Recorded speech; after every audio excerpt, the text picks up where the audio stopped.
News super one, सत्याचा बुलंद आवाज। अशाच ताज्या महत्त्वपूर्ण घडामोडी बघण्यासाठी सबस्क्राइब करा न्यूज सुपर वन। गेल्या काही महिन्यांपासून महाराष्ट्रातील 6 जिल्ह्यांमध्ये सोलर ऊर्जा प्रकल्पांना लक्ष्य करून पोलिसांना गुंगारा देणाऱ्या एका अट्टल आणि खतरनाक टोळीचा छत्रपती संभाजीनगर ग्रामीणच्या स्थानिक गुन्हे शाखेने थरारक पाठलाग करून पर्दाफाश केला आहे।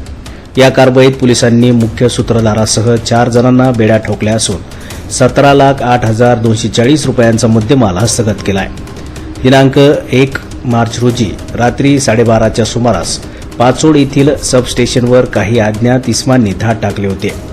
सोलर टेक्निशियन भाऊसाहेब लहू पवार यांच्या तक्रारीनुसार या चोरांनी केवळ चोरीच केली नाही तर तिथल्या साहित्याची मोठी तोडफोड करून दहशतीचे वातावरण निर्माण केले होते। 1,10,000ची वायर लंपास करून हे चोरटे अंधाराचा फायदा घेऊन पसार झाले होते। या प्रकरणी पाचोड पोलीस ठाण्यात कलम 303(2), 324(2) BNS अन्वये गुन्हा दाखल झाला होता।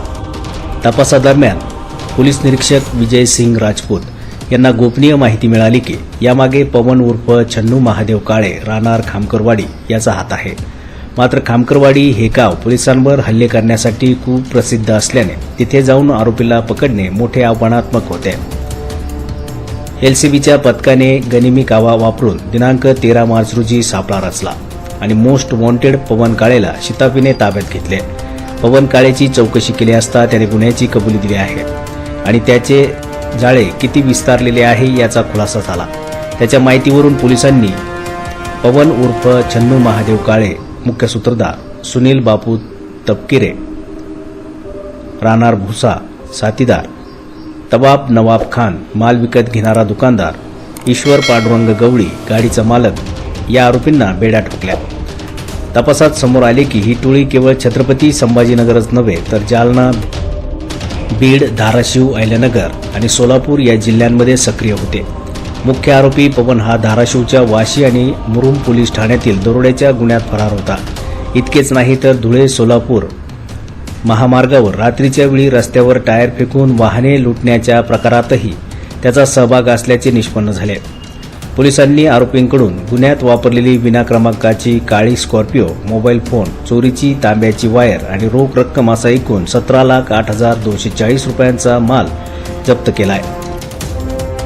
नमूद कारवाई ही पोलीस अधीक्षक डॉ. विनय कुमार राठोड आणि अप्पर पोलीस अधीक्षक अन्नपूर्णा सिंग यांच्या मार्गदर्शनाखाली पोलीस निरीक्षक विजय सिंग राजपूत, सहाय्यक पोलीस निरीक्षक पवन इंगळे, सहाय्यक पोलीस निरीक्षक सुधीर मोटे, पोलीस अंमलदार सचिन राठोड, सुनील गोरे, विष्णू गायकवाड, अशोक वाघ, महेश बिरुटे, अनिल काळे, बलवीर सिंग बहुरे, योगेश तरमाळे, जीवन घोलप आणि संजय तांदळे यांनी केली आहे। पुढील तपास पाचोड पोलीस हे करीत आहेत। न्यूज सुपर वन साठी अनिस कुरेशी, छत्रपती संभाजीनगर।